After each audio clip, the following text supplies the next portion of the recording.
face in my mind. See you all the time. Outside, I know it means something. Out in clubs, it mean nothing, girl. Sure, I want you, I can. Take this up in the land. Love you in front of the entire world. And girl, I never let this go. The way I feel, you feel the same way. Fin de news pour aujourd'hui, sauvegarde activée. Bienvenue dans cet épisode 60. Putain, je toujours pas. 68, 69.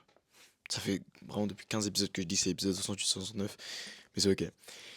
Ah putain, j'ai recommencé. Ah là là, ça fait plaisir de remettre des sons en intro comme je faisais avant. Parce que, en fait, j'ai remarqué un truc. C'était que j'ai kiffé bien, en fait, cet aspect un petit peu ghetto du podcast. En mode cet aspect que c'était pas forcément un truc hyper pro, hyper ouais, organisé. On va parler de ça. Je vais t'apporter ça comme value et tout. Mais c'était vraiment juste un truc où genre je parlais d'un mec que j'aimais bien et qui me semblait intéressant de partager avec les gens. Et surtout, et cet aspect un petit peu ghetto et cet aspect un petit peu posé, tranquille, genre je suis dans ma chambre avec ma lampe et ma caméra et mon micro. Et bah je trouve que il me manquait un petit peu parce que depuis que du coup je suis à bientôt à 70 épisodes. euh, et bah depuis ça en fait genre j'ai l'impression que mon podcast a essayé de se professionnaliser de plus en plus. Et j'ai remarqué que j'ai pas trop kiffé en fait. J'ai pas trop kiffé du tout. Donc peut-être que les gens verront ça comme un truc qui progresse pas, mais moi perso j'aime bien ce petit truc. Et je trouve que justement le fait de, quand je mettais des sons à chaque début d'épisode, c'était un moyen aussi de, genre de connecter avec les gens, tu vois, de partager mes goûts musicaux, de faire découvrir des sons aux gens. Et je trouvais que ça a apporté une touche un peu cool aux épisodes, tu vois, parce que j'ai un peu refait la rétro, parce qu'on est bientôt en fin d'année, les gars. On est bientôt en fin d'année, bientôt en 2026, si vous voulez dire ça. Je fais un peu une rétrospective de ce podcast qui a commencé cette année, les gars. Et bah, j'ai regardé les premiers épisodes et franchement, je kiffais grave en fait. Je kiffais grave mettre des sons, partager les sons que je venais de découvrir ou partager les sons que j'écoutais en ce moment avec des gens. Que les gens me demandent les rêves, que les gens demandent mes playlists, que les gens demandent des nouveaux sons et tout. Et donc, je pense que je vais recommencer à faire ça juste parce que c'est un truc que je kiffe de fou dans le podcast. Comme d'hab, si jamais tu veux passer au sujet principal de la vidéo, tu peux avancer un petit peu. Il y aura un brave qui mettra le timecode normalement de quand de quand je commence à parler du vrai sujet de la vidéo en commentaire, que tu sois sur Spotify ou sur YouTube. Mais du coup, je voulais parler d'un autre truc pour cette fin d'année, pour ce début d'épisode. Je pense que ça va être un des derniers épisodes de l'année. Simplement parce qu'on est actuellement en décembre et que on est bientôt en 2026. Et tu sais ce qui arrive en décembre sur Spotify, le Spotify Rap. Et on a tous eu nos Spotify Rap. Tu vois, moi j'ai mis des sons. Si tu veux que ça, c'est quoi mon Spotify Rap? Et franchement, j'ai des goûts assez incroyables, je trouve. Le son que j'ai le plus écouté cette année, comme d'hab, c'est Love Song de Cash Page, que j'écoute à chaque début d'entraînement. Je l'ai écouté, je crois, 150 fois ou un truc comme ça cette année. Euh, Sinon, après, je crois. En fait, je sais pas si les gens on a quelque chose à foutre. De toute façon, si t'es là, c'est que t'as envie de m'écouter parler et que t'as pas envie de passer au sujet de l'épisode direct. Donc, tu vas m'écouter, bâtard. Hein. Je crois l'artiste que j'ai pu écouter, c'est Drake.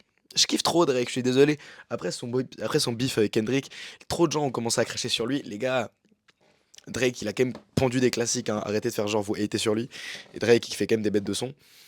Et je crois l'album que j'ai pu écouter cette année, c'était son album avec Party Next Door.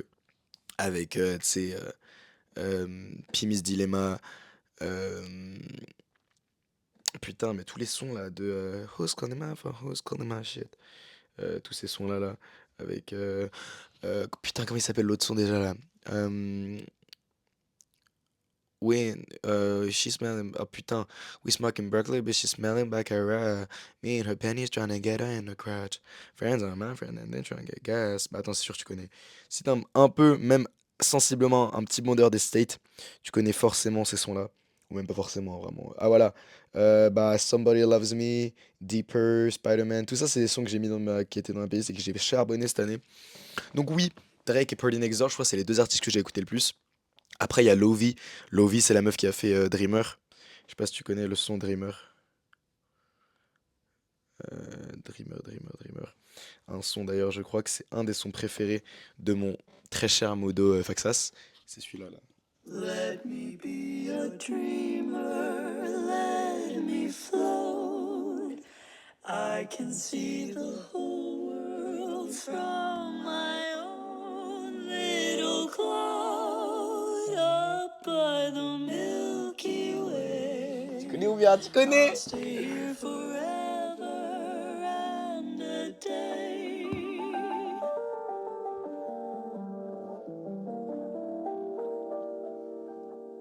Ce son-là, là. S'il y a des mecs qui veulent se brancher Lovey, franchement, branchez-vous. C'est un des albums que j'écoutais en plus cette année, son dernier album qui est sorti presque le jour de mon anniv. Je crois qu'il est sorti le 22 août.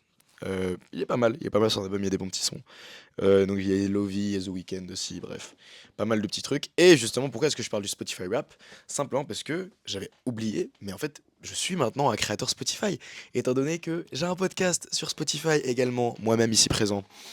Et je vais pas te mentir que je savais pas exactement mon podcast il avait quelle portée. Dans ma tête, il restait, et je pense qu'il est, et qu'il reste quand même super niche.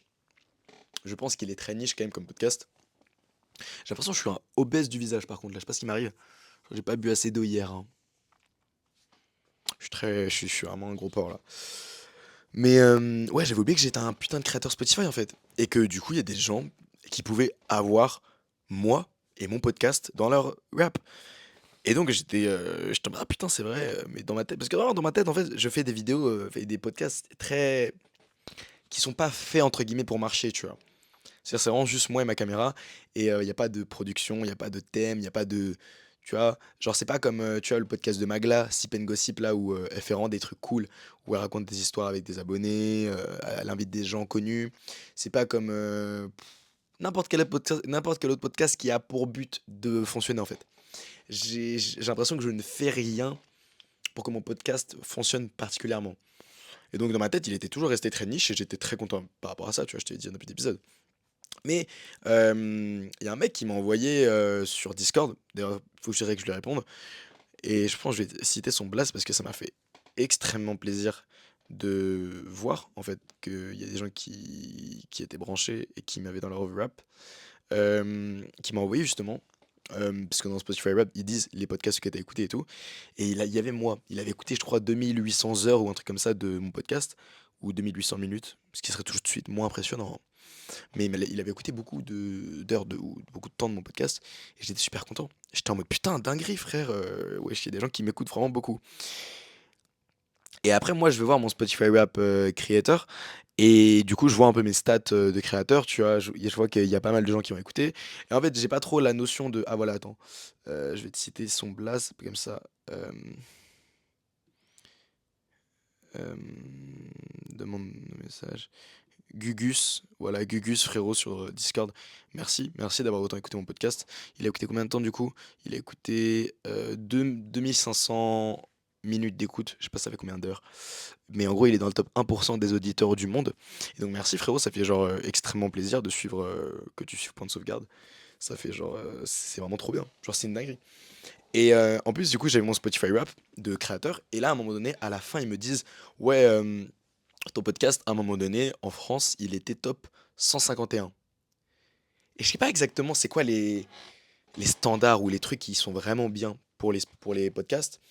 Mais gros, pour moi, être dans le top 151 des podcasts de France, c'était quand même stylé, non?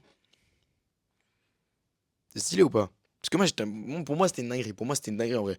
Top 150 des podcasts de France et tout, avec quelques milliers d'heures d'écoute, pour moi, c'était cool. Et donc, simplement, ouais, j'étais content. Putain, j'ai petit parlé tout ça juste pour dire ça, c'est dingue. Mais en tout cas, du coup, merci. J'ai pas pu laisser de mots sur Spotify, tu sais, comme les artistes ils font pour tout le monde, parce qu'en fait, tu étais censé faire ça entre octobre et novembre. Et après, le mot, du coup, il sera deliver en décembre quand il y aura le Spotify Rap de tout le monde. J'ai loupé le coche parce que je savais pas qu'on pouvait faire ça. Et je savais pas que je pouvais faire ça aussi. Euh, donc peut-être l'année prochaine pour ceux qui écouteront encore mon podcast et si je continue à poster encore des épisodes, ce que je devrais continuer à faire, t'inquiète, bah, l'année prochaine il y aura peut-être un petit mot pour vous. Là je le fais devant tout le monde, du coup bah merci. Merci les gars d'avoir suivi mon podcast pendant toute l'année. Merci de m'avoir écouté parler pendant aussi longtemps et de m'avoir laissé vous mettre des tunnels de plusieurs minutes, voire d'heures des fois. Je sais pas comment vous avez fait pour me supporter pendant autant d'épisodes et pendant toute une année. Mais en tout cas, si vous avez kiffé, euh, bah merci à vous de me soutenir et c'est grâce à vous quand même que je continue à faire ça parce que c'est en voyant des gens qui écoutent, en voyant des gens qui commentent, et en voyant des gens qui kiffent que moi ça me donne envie de continuer et de produire des podcasts et à faire des épisodes. Donc merci beaucoup les gars. À tous ceux qui m'ont dans leur rap, vous êtes vraiment des putains de monstres. Dis-moi dans les commentaires d'ailleurs si tu m'as dans le rap ou envoie-le-moi en DM sur Insta ou sur Discord frérot. Je checkerai, tu vois, comme Gugus qui me l'a envoyé. Donc merci les gars, merci beaucoup beaucoup beaucoup. Bref, maintenant pour ce qui est de l'épisode, j'aurais bien aimé faire un truc en rapport avec la fin d'année, mais je pense que je referai un épisode plus tard, en décembre, pour en parler plus globalement et plus profondément, parce que c'est vrai que en cette fin d'année, on est bientôt en 2026, quoi, c'est dingue. Genre, l'année 2025, elle est passée tellement vite. C'est ce que les gens disent de toutes les années, hein, vraiment. Il n'y a jamais personne qui a fait putain, cette année, elle était bien longue, hein. J'ai eu le temps de faire plein de trucs, faire tout ce que j'avais envie de faire. Non, non. Tout le monde dit, bah ouais, les gars, l'année, elle est passée tellement vite. Donc, euh, ouais. Ce dont je voulais parler dans cet épisode, c'était surtout. euh, My bad. C'était un truc qui m'était venu pendant que. À la gym, en fait, parce que j'étais en. Là, on est au début de la saison, tu vois. Début, milieu de. Enfin, non, ouais, début. Moitié début de saison en gym et les compétitions vont bientôt commencer. Et donc, on était un peu dans les préparatifs, tu as beaucoup de renforcement physique, beaucoup de muscu pour vraiment préparer le corps aux gros mouvements que tu vas faire en compète et tout. Et du coup, c'est un peu la phase aussi où moi, je devais un peu me prouver, parce que si j'arrive dans un nouveau groupe, j'arrive avec les élites de mon club, donc c'est les meilleurs. Et j'avais besoin de me prouver des choses, j'avais besoin de me prouver, même pas forcément mon coach ou quoi, mais moi de me sentir bien et de sentir que je progresse. Parce que avant tout, en fait, si moi je sens que je progresse, c'est plus important. C'est plus important parce que ça va me. Genre, c'est un des trucs, je pense, qui influe le plus sur mon humeur et sur la perception que j'ai de moi-même. Si jamais je progresse en gym. Si je sens que je progresse en gym, les choses vont bien dans ma vie, quoi. Et donc, euh, pendant le début de la saison, je me suis beaucoup entraîné. Et en vrai, on aurait pu penser, on aurait pu espérer que genre juste tout aille normal et que genre juste je m'entraîne et que tout aille bien. Mais malheureusement, c'était pas trop le cas. Et c'est à cause de ça ou grâce à ça que j'ai eu l'idée de cet épisode et d'en parler. Je vais reculer un peu comme d'hab parce que là, je suis trop proche de la caméra, j'ai l'impression, frère. Attends.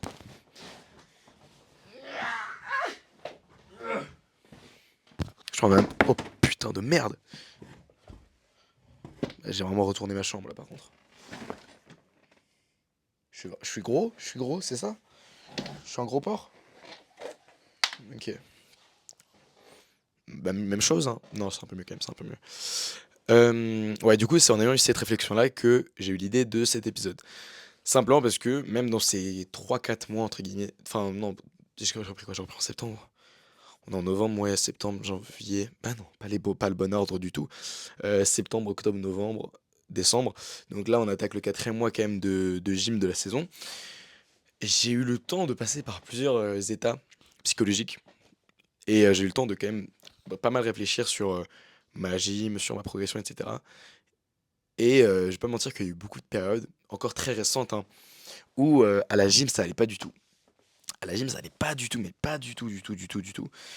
Je sais pas s'il y a déjà des mecs qui ont eu cette sensation dans leur sport, mais je pense que oui.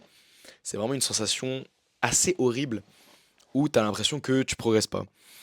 T'as l'impression que tu progresses pas, t'as l'impression que vraiment il n'y a pas de perspective de progression. Je crois que j'en ai parlé dans mon premier vlog de Road Dreamers Diary, tu vois. C'est qu'en fait, c'est vraiment cette sensation où vraiment t'aimes pas, quoi. T'aimes pas parce que t'as l'impression que c'est inutile ce que tu fais. Et avec ça viennent plein d'autres idées parasites qui te disent en mode bah, des trucs du genre, je sais pas, ouais, est-ce que t'as vraiment choisi le bon objectif en essayant de faire de la gym au haut niveau? Est-ce que t'as vraiment fait les bons choix dans le sport que t'as choisi? Est-ce que finalement ça serait pas mieux juste de lâcher et de genre de faire autre chose, tu vois? Ça c'est dans les extrêmes, mais en vrai, il y a plusieurs fois où j'ai pensé à ça, tu vois. En fait, Genre là, je vois bien que je progresse pas et que je fais de la merde, pourquoi est-ce que je fais ça? Pourquoi j'ai pas choisi un autre truc dans lequel j'étais déjà de base plus avantagé et qui m'aurait, «facilité la tâche» entre guillemets? Parce que là, je suis vraiment une merde. Et tout ça, en fait, ça m'a mené genre, à l'idée de me dire que beaucoup de gens enfin, avec ça, tu vois, genre, je garde en tête le fait il faut rester positif.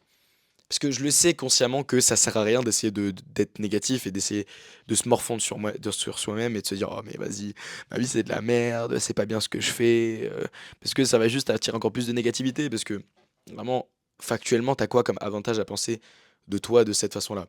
Aucun. Mais ce genre de truc, c'est pas forcément très rationnel, donc je sais pas si mais c'est débattable. Mais le fait est que je savais consciemment et rationnellement que il fallait que je change ma manière de penser et qu'il fallait que je shift en fait dans ma tête pour me dire: «OK, non, tout va bien, tu vois? Tout va bien, j'arrive à garder la tête haute, j'arrive à rester heureux et tout». Et c'est en ayant cette contradiction de, «Waouh, putain, genre ma vie c'est grave de la merde, genre en fait je kiffe pas du tout là ce qui se passe actuellement. L'école ça va pas ouf, la gym ça va pas ouf, les vidéos YouTube j'arrive pas à être, aussi actif que ce que je voudrais. Il y a rien qui va, mais il faut que je reste positif».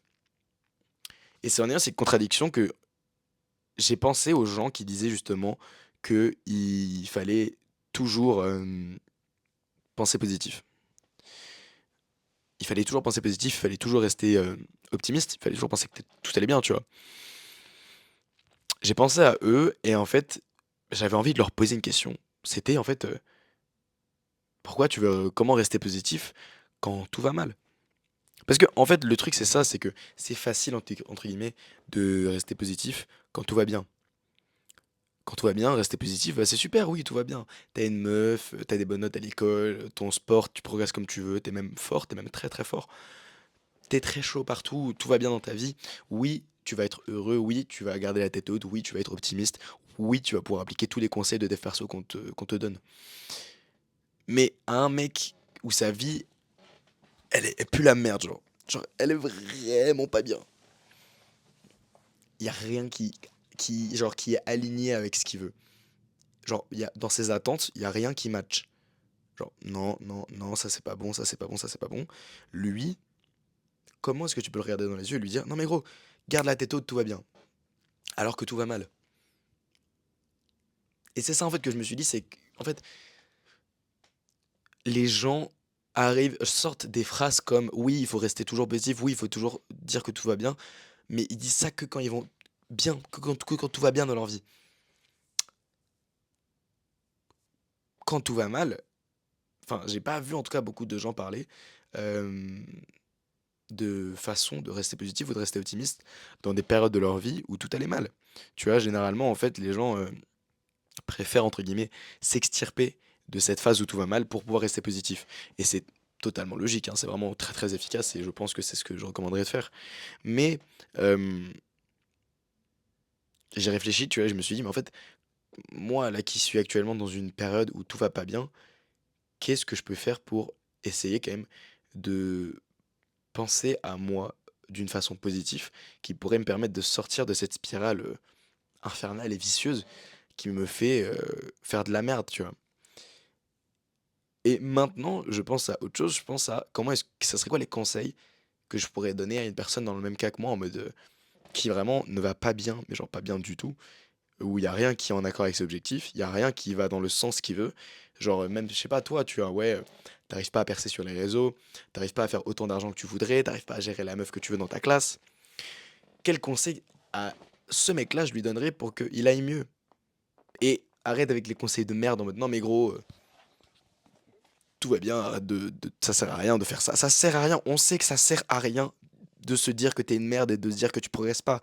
Mais c'est pas de notre faute. C'est pas de ta faute, frère. Genre, en fait, il faut arrêter de penser que tout est hyper rationnel et que tu es censé être hyper réfléchi. Il y a des trucs que tu fais qui sont complètement contre-productifs, mais que tu fais simplement parce que tu contrôles pas ça. Quand tu fais un truc mauvais dans ton sport, quand au basket tu fais une mauvaise patte, tu connais ça au basket? Quand au basket tu fais une mauvaise passe, quand tu fais un airball, quand au foot tu rates un but ouvert, quand au volley tu loupes un smash, quand en gym tu tombes sur le dos alors que tu étais censé piler, que tu le veuilles ou non, tu vas t'en vouloir.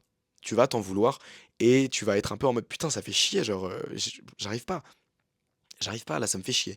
Et ça va forcément un peu te frustrer. Ça va forcément un peu te frustrer et ça va forcément genre te faire dire que t'es un peu une merde et te faire détester entre guillemets, genre pendant un petit moment, genre, j'allais pas dire, genre un petit moment, je veux pas dire plusieurs jours, mais genre pendant au moins l'instant où t'as fait de la merde, tu vas dire putain, je suis con. Oh, putain, fais chier là, genre j'ai mal fait. Et c'est ok. Genre en fait, le plus important, c'est pas forcément de pouvoir rester tout le temps positif, mais de savoir à quel moment dans ta vie, en fait, tu vas devoir rebondir.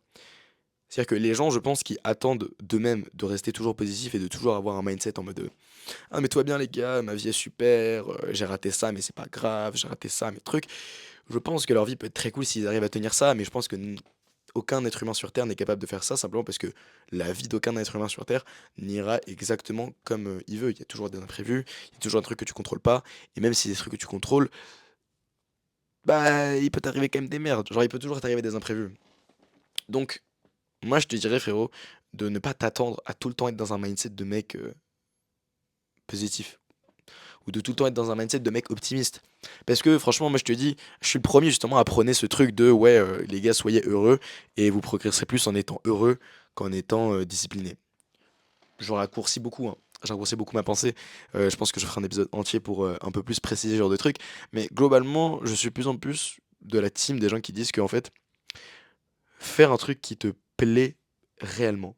Faire un truc dans lequel tu trouves du sens, faire un truc dans lequel tu as un but précis, et faire un truc vraiment dans lequel tu désires progresser, avancer et accomplir des choses, pratiquer ça, ça va 1000 fois plus déjà te faire plaisir, te rendre heureux et aussi te rendre productif, quoi. Simplement parce que, et beaucoup plus que juste la discipline pure. Parce qu'en fait, la discipline, c'est bien, mais c'est un truc qui est épuisable, entre guillemets. Parce que c'est un truc que tu te forces à faire. C'est très bien, David Goggins, oui, je pense qu'il a une discipline infinie, tu vois, mais genre, globalement, c'est une ressource qui te demande pas mal d'efforts. Et attention, je dis pas que on va partir sur un long débat là, mais en gros, pour faire raccourcir un peu mon idée, bien sûr, je vais pas, tu vas dire à un mec qui a jamais fait d'effort de sa vie d'essayer d'être heureux à la place d'essayer d'être discipliné. Apprenez à être discipliné, à faire des trucs que vous aimez pas avant de coper et de vous dire non mais en fait j'aime pas faire ça mais du coup ça me demande des efforts et du coup faut pas faire ça. Non les gars, c'est pas ça que je dis. Je dis juste que de plus en plus dans mon approche en tout cas du dev perso, de la productivité et du fait de pouvoir se rapprocher de ses objectifs, je mets en avant le fait euh, de s'épanouir simplement dans sa discipline, de s'épanouir dans sa pratique et d'aimer ce qu'on fait. Et je pense que dans la communauté dev perso et dans la communauté Red Pill ou je sais pas quoi là, c'est pas assez mis en avant parce que c'est moins vendeur. C'est moins vendeur que de dire non mais les gars, je suis un putain de démon qui bouffe du loup au petit-déj, je vais tout casser, je vais atteindre mes objectifs. C'est moins vendeur, bien évidemment, c'est moins vendeur. Mais c'est réel. Et j'ai pris une partie de ce mindset d'un de mes athlètes préférés, qui est Rhys McClanagan, qui est le champion olympique des arçons. Et en fait, il avait dit un truc. Mes cheveux, c'est dingue, hein, comment ils veulent pas faire des choses bien là. Ouais, j'ai repris un peu ce mindset de mon athlète préféré, qui est Rhys McClanagan, qui a dit pendant une de ses vidéos, qui a fait du coup, enfin, les gars, pour avoir d'idée, Rhys McClanagan, c'est littéralement le meilleur aux arçons du monde. C'est-à-dire que dans le monde entier, il n'y a pas un mec qui est meilleur que lui dans cette discipline. Que vous commenciez pas à dire, oui, mais il a fait quoi? Bah, il est champion olympique, médaille d'or olympique. Il a dit, ouais, c'est un mec déjà qui fait pas mal de vlogs, et en vrai, j'ai été choqué de voir qu'il faisait pas beaucoup de vues, parce que pour moi, du coup, c'est une putain de mine d'or, parce qu'il donne plein d'informations, il donne plein d'habitudes qu'il pratique. Il donne plein de tips pour les gymnastes, etc. Et donc, moi, je kiffe vraiment son contenu, même s'il fait genre 3000, 4000 vues par vidéo. Et surtout, du coup, je regarde pas mal de ses vlogs, parce qu'il fait pas mal de vlogs quand il va aux compétitions internationales et tout. Et c'est ce que j'ai remarqué, c'est que dans ses vlogs, il est toujours très souriant. Toujours très souriant, toujours à l'entraînement, il y a toujours une bonne vibe. Et avec son coach, il a une bonne relation. Il rigole, il progresse, il devient très fort, même le meilleur du monde simplement. Et en fait, par rapport à mon schéma de pensée et par rapport aux idées que j'avais du progrès, du sport à haut niveau et tout, les idées que j'avais de base, c'est pas mal venu en contradiction.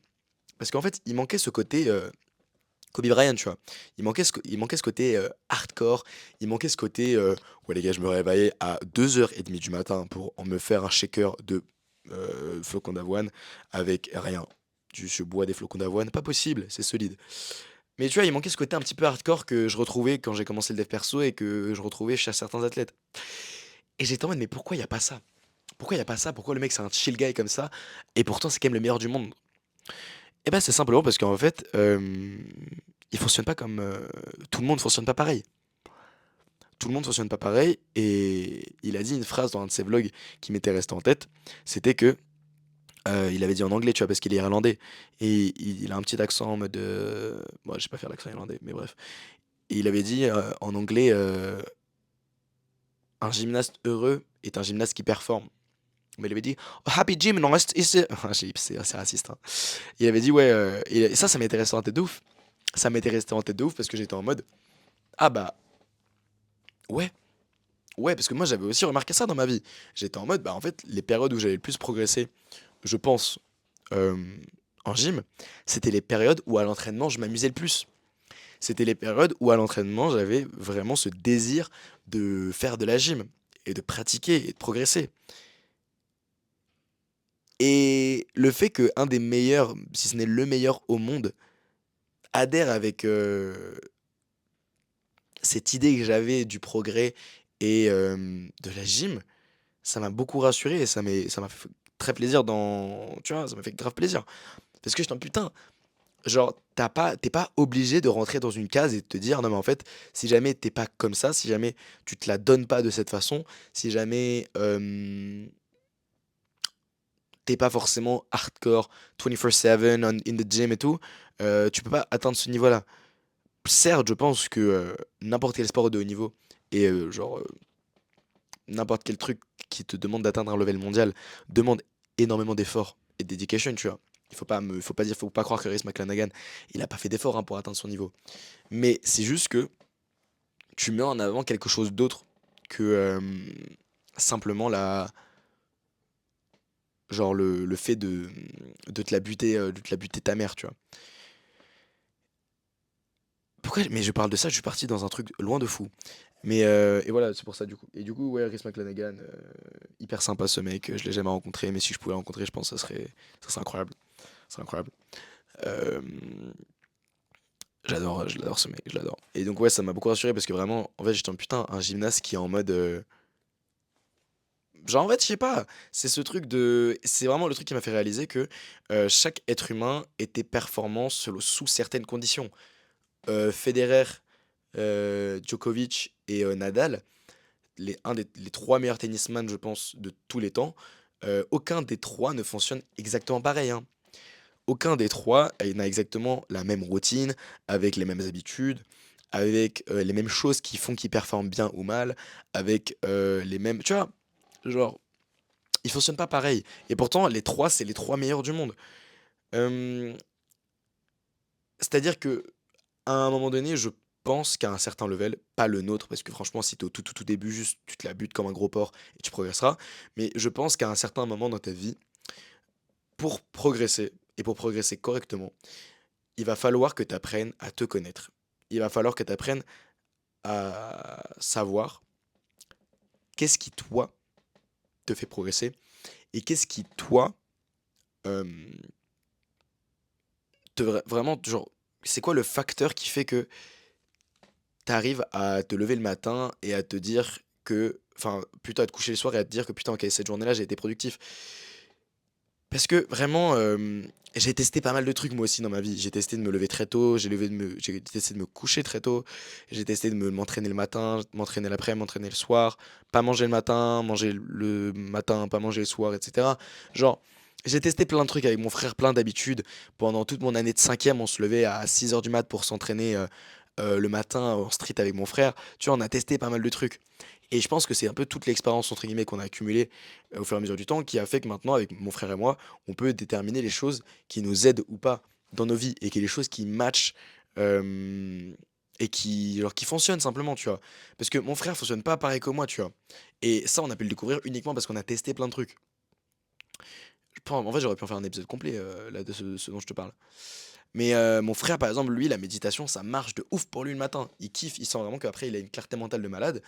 Moi, pendant une période, tu vois, où on se levait tous les matins à 6 heures, je méditais tous les matins. Et c'était cool, mais j'en voyais pas autant de bénéfices que mon grand frère. Euh, j'ai remarqué par contre que, genre, par exemple, tu as le fait de lire, moi, ça me calmait beaucoup plus que le fait de méditer. Donc, en fait, teste et tu verras que, genre, chaque personne fonctionne différemment. Et le plus important, c'est d'apprendre à te connaître toi. Je te dis pas ça si jamais tu viens de commencer à essayer de te la donner, etc. Commence pas à copier, franchement, frérot, si t'as testé rien dans ta vie, teste.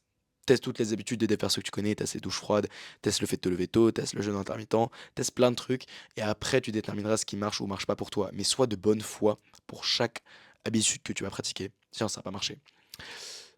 Mais donc voilà. Euh, tout ça pour revenir un petit peu au sujet principal de la vidéo, c'était vraiment que, euh, bah en fait, c'est pas facile de rester positif quand tout va mal. Et honnêtement, je pense que dans ta tête, frérot, et moi, c'est ce que je me suis dit quand vraiment pendant la période où j'allais vraiment pas bien, parce que j'arrivais pas à faire ce que je voulais en gym, etc.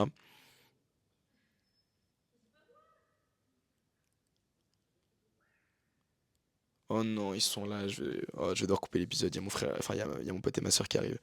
Ah bah je dois couper l'épisode les gars, désolé, mais j'espère que j'ai pas mal parlé, j'espère que ça vous a plu, peut-être que je fais une partie pour cet épisode. C'était tout pour moi, oubliez pas vous autoriser à être trop grand. Ciao